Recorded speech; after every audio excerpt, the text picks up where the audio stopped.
Olá você, boa tarde. Estamos chegando aqui na Band FM, nas emissoras do SJC, o Sistema Juinense de Comunicação, Band FM Juína, Melodia FM Juína, Massa FM Castanheira e Band FM Brasnorte. Nós estamos nas eleições 2022, entrevistando os pré-candidatos à Câmara Federal, ao Governo do Estado e também ao Senado. E hoje nós recebemos aqui no estúdio a presença do pré-candidato ao Senado, o Antônio Galvão, do PTB. Nós vamos bater um papo com ele, contar um pouco a trajetória, a história e falar por que ele decidiu agora botar o bonde na estrada e sair como pré-candidato ao Senado do nosso país. Galvão, satisfação recebê-lo aqui, boa tarde. Boa tarde, Ivan. Boa tarde, o Laison, né? Que sem o Laison aí, ele não fala, mas é ele que faz a voz chegar lá do outro lado. Boa tarde a todos que nos acompanham aqui pela Rádio Band FM. Sabemos da larga abrangência aqui, atingindo Brasnorte, Castanheira, Juína, logicamente, é onde é o polo aqui da rádio, é Juruena, Cotriguaçu, Aripuanã, Colniza, a gente conhece todos esses municípios. Ainda o meu desafio agora é conhecer Rondolândia. Rondolândia ainda é um dos poucos municípios do estado de Mato Grosso que a gente não conhece. A grande maioria já no trabalho que a gente vinha fazendo à frente da própria ProSoja aqui em Mato Grosso, como diretor, depois culminando com a presidência, a gente acabou sim conhecendo o estado meio num todo, dizer.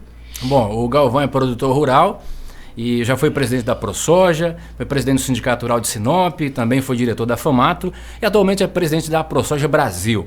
Se licenciou agora porque é pré-candidato, como diz a legislação eleitoral, é preciso se afastar do cargo.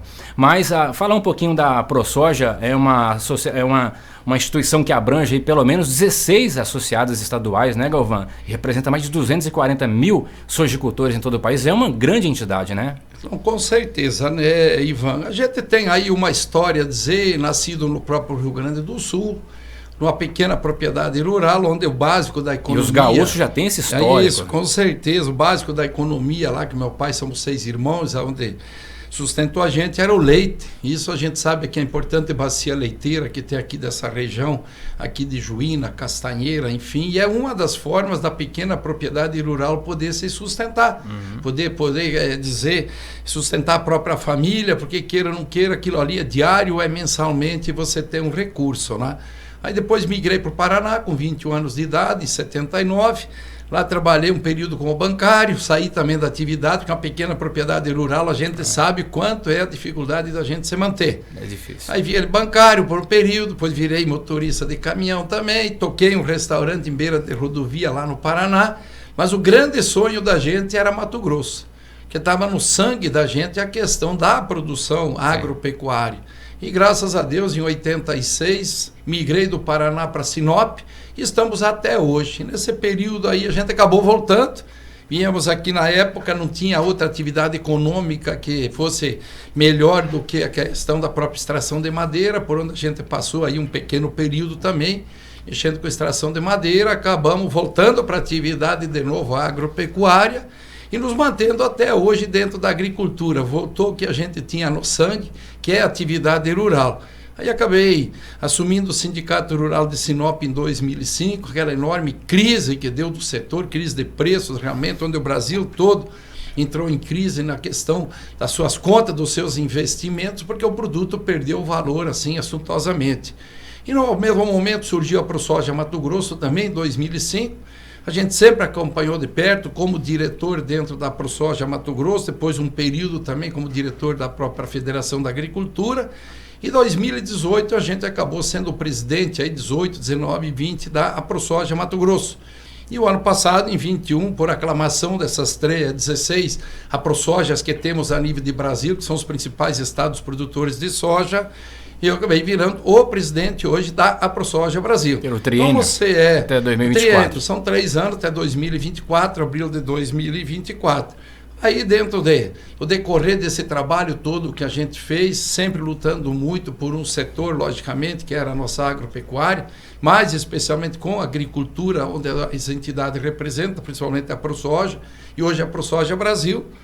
A gente aí, convidado por N pessoas, aí acabamos assumindo, aceitando mais um desafio, que a gente vive de desafios, que é essa pré-candidatura à senatória por Mato Grosso. Pois é, Galvão, é justamente isso que eu queria perguntar, porque o senhor não pelo que eu sei, o senhor não concorreu nem à Câmara de Vereadores, à Prefeitura, sempre se envolveu mais pro lado dos sindicatos, do setor do agronegócio, porque agora, justamente agora, o senhor decide então botar a cara aí como um candidato ao Senado. A gente, sinceramente, a gente tem mais esse viés de dizer, dentro de ser sindicalista, dentro do segmento, dentro do setor, principalmente que eu vejo que todo o setor econômico, ele é importante, qualquer setor que você toca.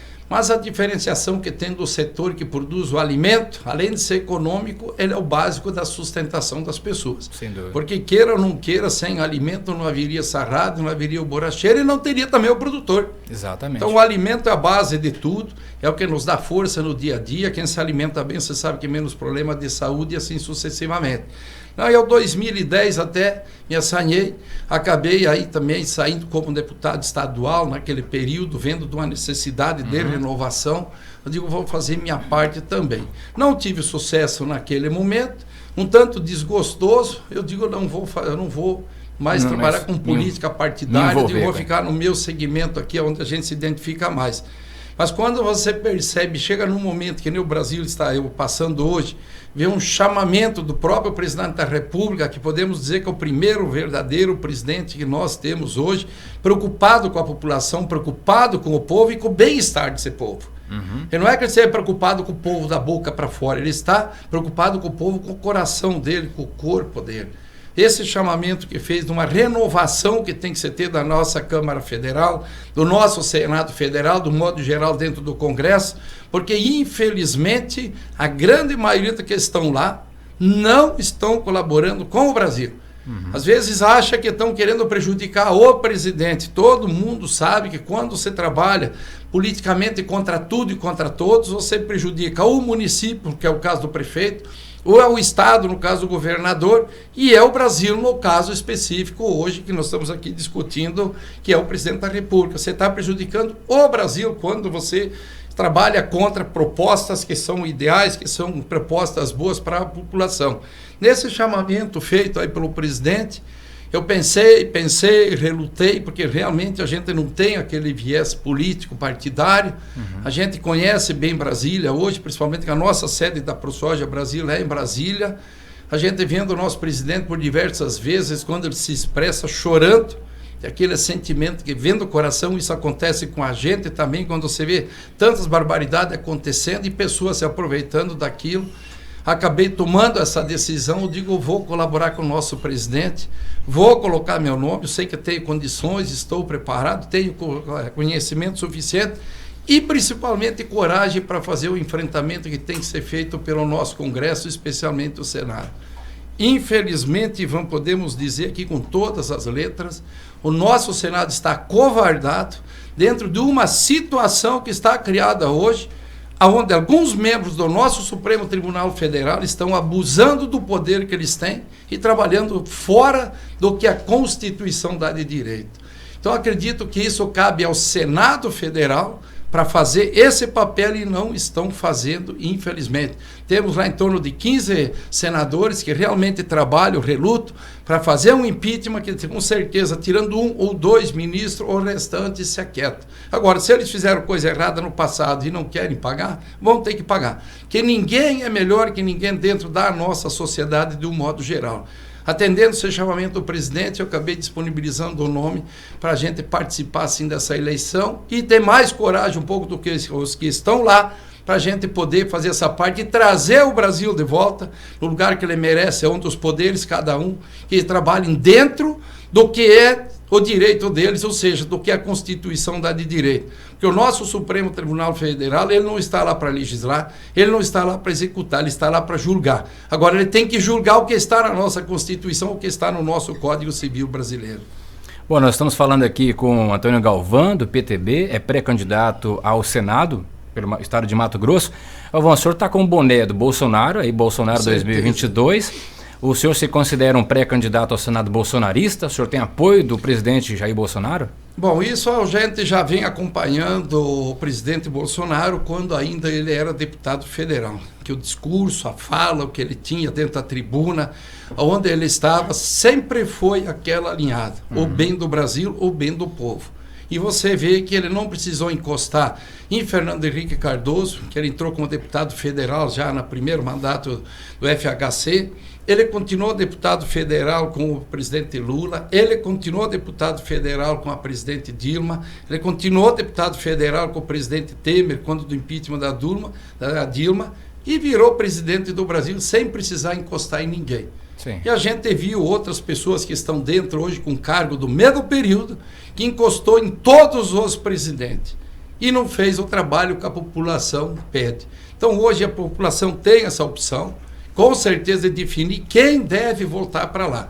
O presidente sabe do apoio que a gente sempre deu a ele, antes mesmo de se eleger, principalmente depois de eleito, os manifestos que a gente... O senhor comprou umas brigas, inclusive, há poucos dias, teve até ouvido grande, pela Polícia Federal. Com certeza, em grande. Por quê? Porque tentando impedir que a gente desse o alerta à população que nós precisamos nos manifestar, que o que está sendo feito, principalmente por uma das casas dos poderes, que é o nosso judiciário, está totalmente fora do que a Constituição dá de direito. Por isso, dessas manifestações que aconteceram ano passado, em 15 de maio, que foi a primeira, onde o Movimento Brasil Verde e Amarelo, qual a gente faz parte, também com uma das lideranças aqui de Mato Grosso e do Brasil, acabou organizando. Depois nós organizamos o 7 de setembro, aí entrou centenas de outros manifestos, de outros grupos aí, chamando as pessoas para irem para as ruas, para se manifestar contra o que está acontecendo. O que está colocando em risco o quê? É justamente a nossa democracia, o nosso regime democrático. Às vezes a gente acha que é ruim, reclama porque tem liberdade até demais, mas é o único que existe, que dá o direito às pessoas de ir. E tentam inverter isso, né, Galvão? Estão pregando que nós é que estamos, vamos dizer, o nosso presidente Jair Messias Bolsonaro, que não está respeitando a democracia. Você sabe que essa conversa é uma balela. A Venezuela veio com esse papo quando o Chaves, antes do Chaves entrar como presidente, e vocês vão ver como é que está a Venezuela aí hoje. Está lá a Bolívia na mesma situação, hoje está a própria Argentina, o Chile que entrou mais recentemente. O que a população ficou fazendo em casa e não foram votar, e agora já estão lá protestando nas ruas do Chile? A eleição tem o quê? 4 ou 5 meses atrás. Estão fazendo o que na rua agora?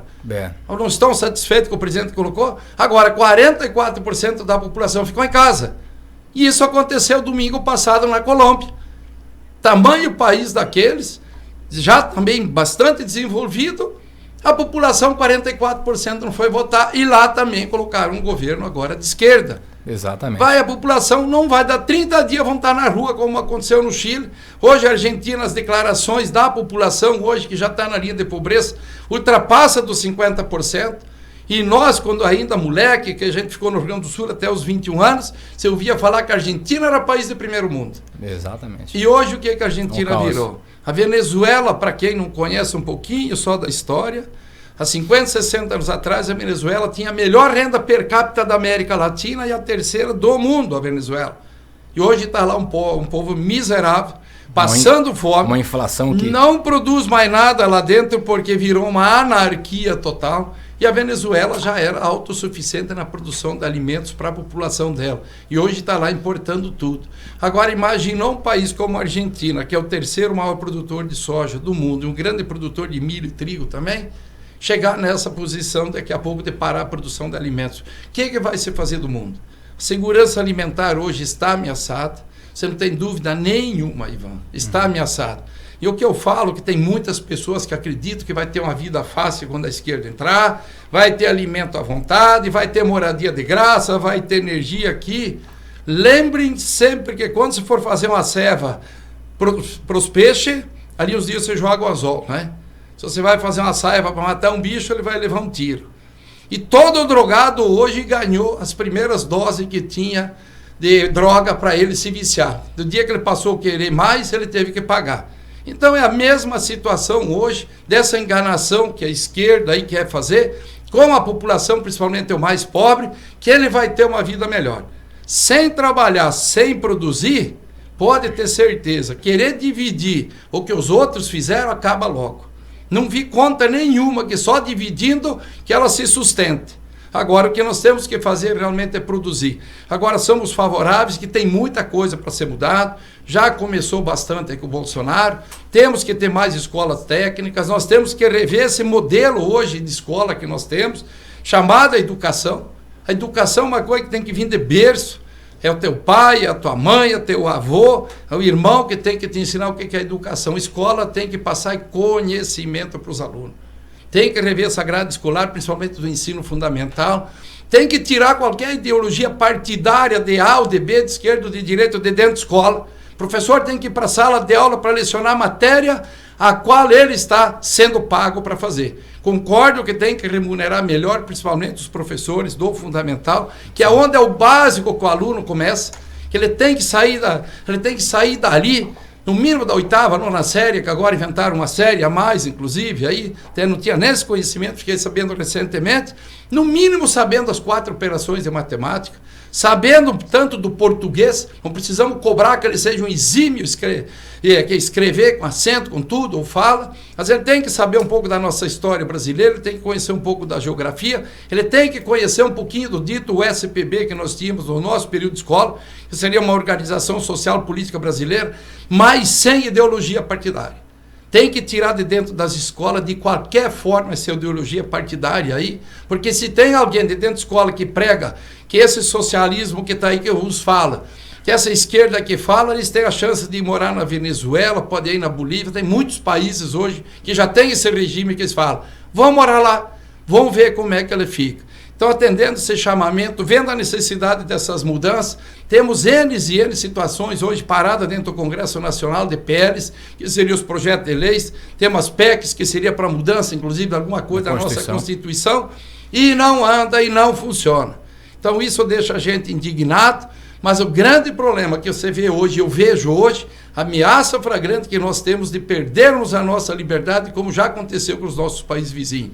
E o Brasil hoje é o último grande país do mundo que ainda podemos dizer que temos uma democracia até séria. Mas tentando de toda forma hoje, por alguns membros do Supremo Tribunal Federal e por essa esquerda que está aí, mudar o regime que nós temos. E me fale se tem um regime melhor que o democrático. Podemos até não gostar em algum detalhe, mas tem algum melhor? Onde tem socialismo, o povo virou na miséria. Onde tem comunismo, não precisamos nem falar. Onde tem o nazismo, então pior ainda. Quando você vai ler a história, você morreu muito mais gente nesse mundo de fome, nossos avós que vieram da Itália, outros que vieram da Alemanha, na década de 1880, por em torno daquilo ali que vieram por conta de falta de comida. Porque a América oferecia isso e a América está aqui dando a resposta que naquela época, você vê, há 130, 140 anos atrás que os avós da gente chegou aqui, realmente está fazendo. Então, agora, se nós transformarmos num país socialista, com certeza, o Brasil deixará de ser o celeiro do mundo, como está aí nessa promessa de ser o maior produtor. Hoje nós somos o 4º maior produtor em número de grãos do mundo, só perdemos para os Estados Unidos, para a China e para a Índia, mas olha a população deles todas que a gente não precisa nem comparar. Mas são grandes compradores de produtos nossos por conta do tamanho da população que esses países têm. Ô Galvão, eu queria te ouvir sobre uma situação que é bastante comum na região, aqui Juína, Brasnorte, sempre esse tema ele vem em pauta, que é a questão da demarcação de áreas indígenas. Se o senhor confirmando a candidatura ao Senado e caso seja eleito, como é que o senhor vê essa questão de demarcação de terra indígena? Já que o senhor também é um produtor rural e conhece essa demanda como ninguém. Na verdade, já é uma luta que a gente está travando ela hoje como entidade. E não é de hoje, é de muito tempo. Veja você se há necessidade no Brasil, que temos aí praticamente 14% dele demarcado com terras indígenas. Juína tem 62% de área indígena. Pois é, você veja as especificidades depois de cada município. Você acha que tem necessidade, aí o indígena não poder nem usar a terra dele, não poder tirar nada de dentro do solo, ele tem que viver como quase que um nômade, com um miserável lá dentro, em toda essa área. Inclusive nós apoiamos abertamente, ajudamos muito, para que eles utilizem parte dessas áreas, para os que querem trabalhar, para produzir alimentos, sim, para ajudar já dentro. Temos alguns exemplos, né, Galvão? Sim, temos aqui o Parecis, aqui a gente conhece todo o pessoal lá, o Arnaldo, o Ronaldo hoje, que eles montaram a cooperativa, tudo, a gente conhece vários daqueles caciques, os Chavantes hoje lá também, Primavera do Leste, aí Pochorel, que a verdade é que a reserva pertence ao município de Pochorel, mas é Primavera do Leste, é o sindicato lá que tem dado todo o apoio através do NARDES. Isso é uma vergonha de quem trabalha dizendo que tem que fazer e o cara não poder usar o solo. O que tem que ser feito realmente é que esses indígenas, aquelas áreas que já estavam demarcadas, onde os indígenas estavam em 88 na Constituição, tem que ser respeitado. E eles têm que usar parte delas lá assim. Tiver que extrair alguma coisa lá de cima, a própria madeira, por que eles não podem utilizar? A madeira é renovável.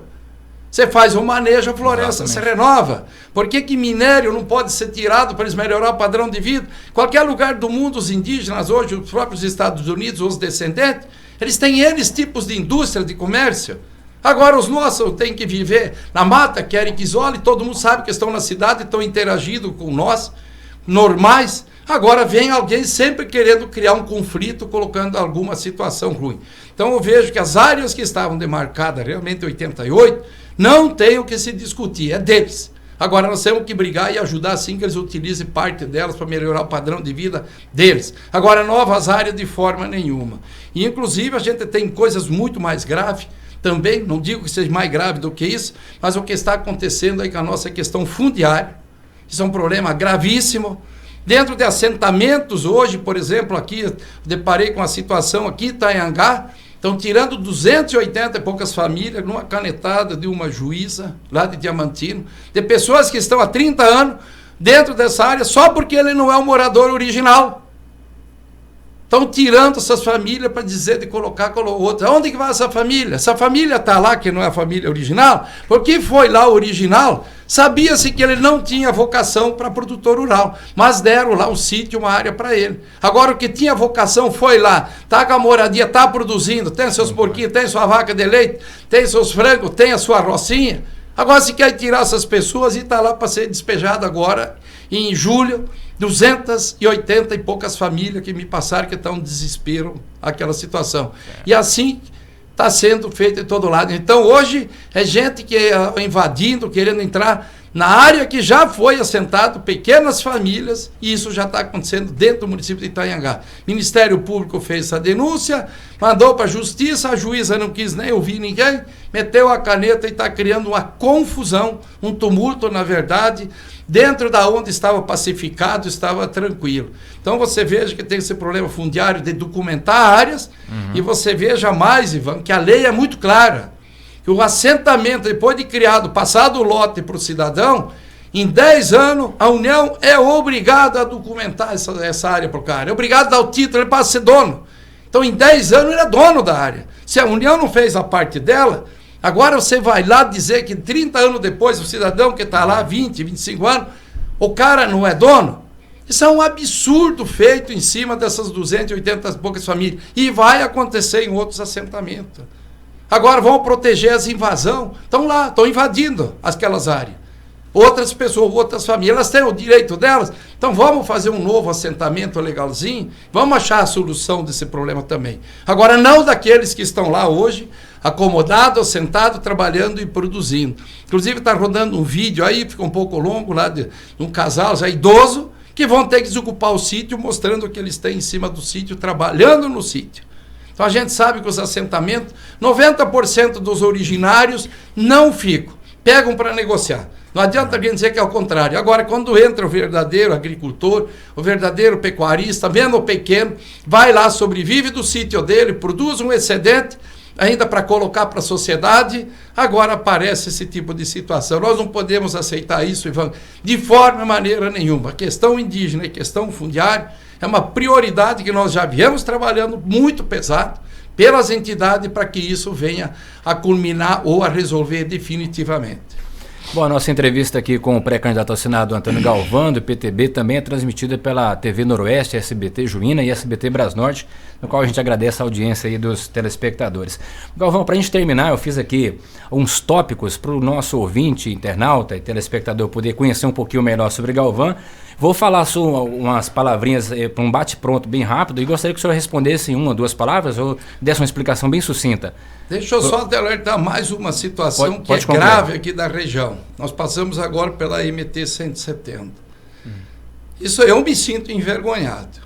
Porque essa rodovia, a vida inteira, a gente ouviu a população aqui da região reclamar esburacada. Hoje estamos no final, praticamente no mês de junho, já estamos dentro da seca e um bom pedaço dela. O que não está tripidando, temos um pedaço aqui próximo de Juína que está bom, Estão falando que aqui para Castanheira também diz que está um inferno. Tá terrível. Que aqui está montada com a 174, que a gente conhece dos estradeiros que nós fizemos, inclusive a ProSoja de Mato Grosso passou aqui bem recente no estradeiro também, indo até Cornisa, fazendo esse levantamento, Aripuanã, que foram feitas, que é vergonhoso essa situação. Então tem que se buscar, diz que a empresa também está chegando lá, se instalando lá em Brasnorte, para começar a terminar esse trabalho, mas não dá mais para aceitar uma situação dessa.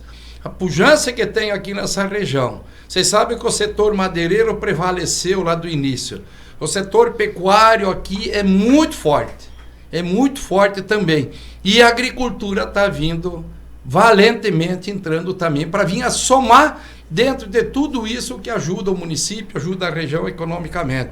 Então sabe que são aí os 3 polos principais que fazem a cidade se movimentar. Porque quando o madeireiro está bem, está tendo uma renda, quando o pecuarista está bem, está tendo uma renda, a agricultura tem uma renda, você gasta no comércio local, o comércio local cresce, anda, a cidade aparece, começa obras, começa tudo. Agora, uma rodovia igual a gente ouviu tanta lamentação e tanta reclamação desde que ela foi concluída. E olha que a briga de Juína aqui, quando tinha que sair por Vilhena, que a gente sabe, como ainda temos hoje em Rondolândia, tendo que sair pelo Rondônia, porque não tem um acesso, ou menos que pega a 313, quando ela dá a passagem, sai lá em Aripuanã, para depois vir para cá. E Juína ficou quantos anos, já era uma cidade já considerada já razoável aqui da região, tendo que sair aqui pela 174 e lá em Vilhena, para depois você dizer para descer para a capital.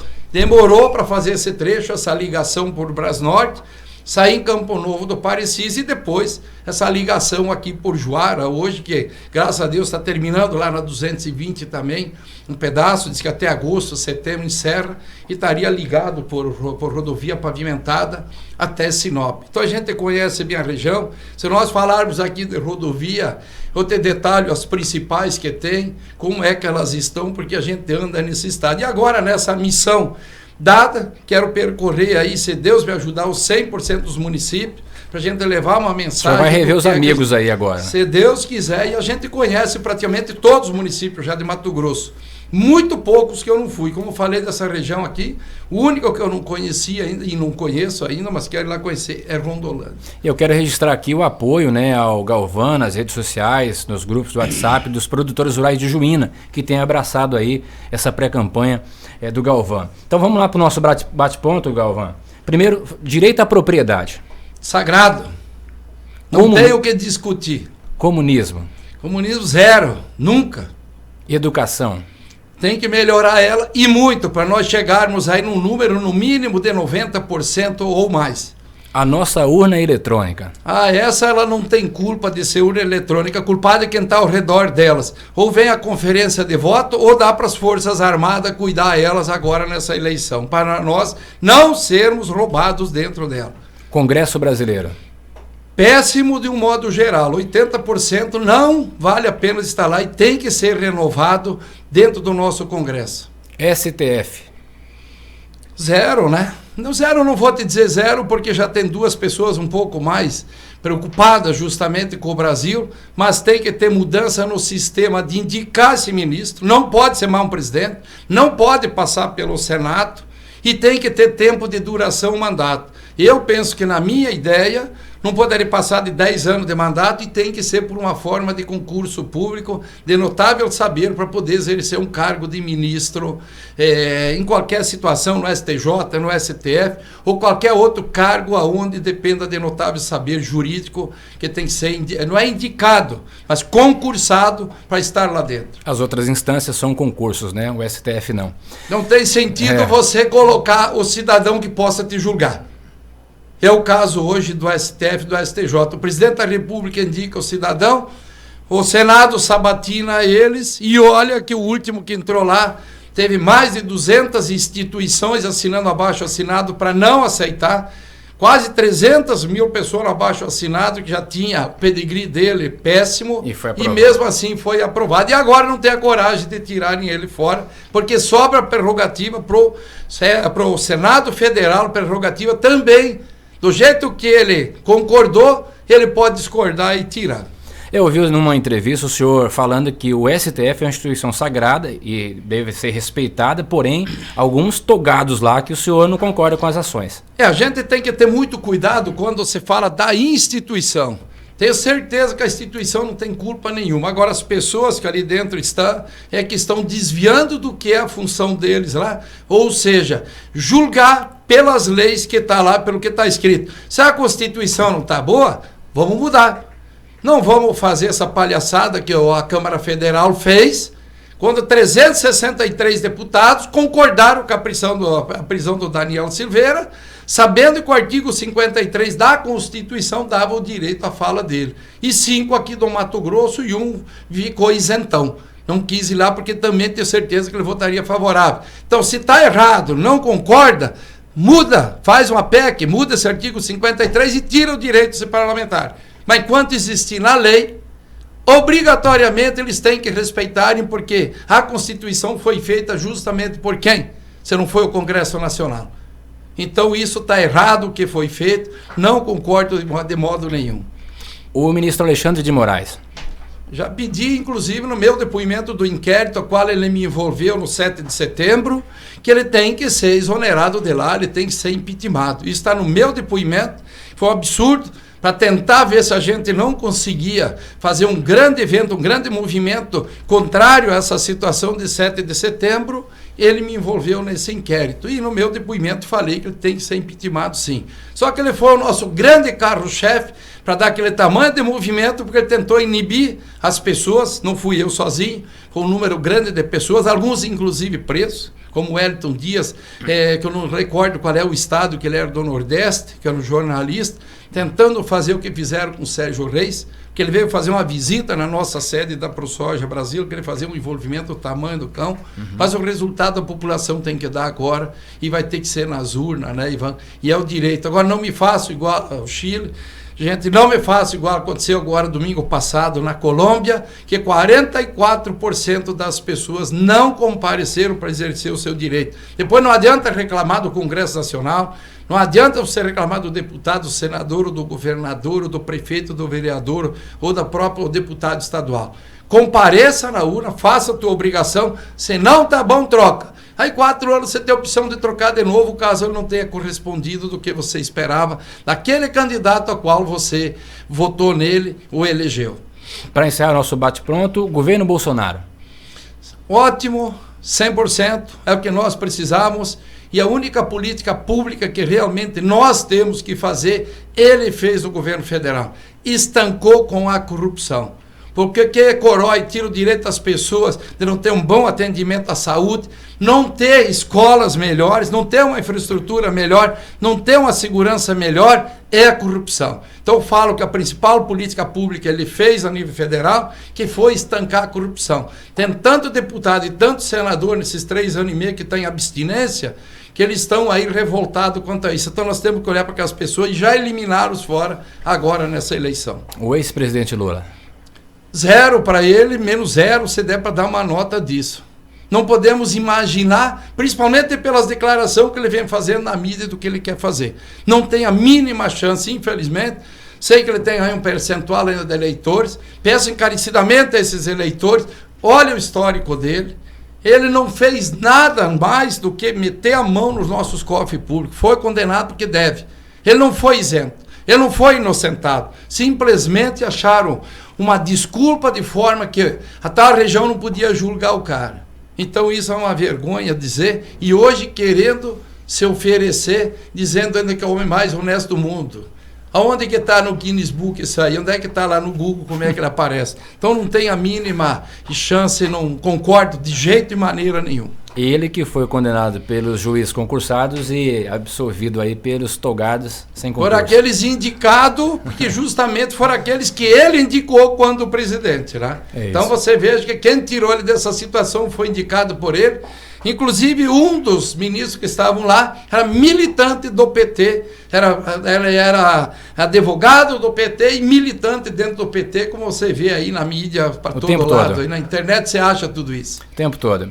Galvão, quero te agradecer pela participação aqui no nosso bate-papo, a região, conhecendo um pouco sobre a sua pessoa. É importante que as pessoas acompanhem a política, conheçam os nossos pré-candidatos nesse momento, depois os candidatos posteriormente, para escolher em outubro, né, melhor aqueles que vão representar a sua região, seu estado e seu país. Obrigado, Galvão, e sucesso aí no seu trabalho. Ivan, eu quero pedir às pessoas que querem me conhecer melhor, a gente temos hoje aí a internet, temos a nossa rede aí que possa nos pesquisar, temos o Facebook, vocês procurar lá Antônio Galvão, antôniogalvão.mt, vocês têm aí Antônio Galvão MT, enfim, Instagram, vocês vão saber um pouco mais da gente. E faço questão que vocês olhem a vida pregressa da gente para saber o que a gente pode fazer para frente. E pode confiar que a gente vai se dedicar, sim, e muito para que a gente traga esse país de volta e dê a segurança, a liberdade que as pessoas tanto merecem. Obrigado, Galvão. Boa tarde. Boa tarde e agradeço a todos que nos acompanham aqui dentro da Rádio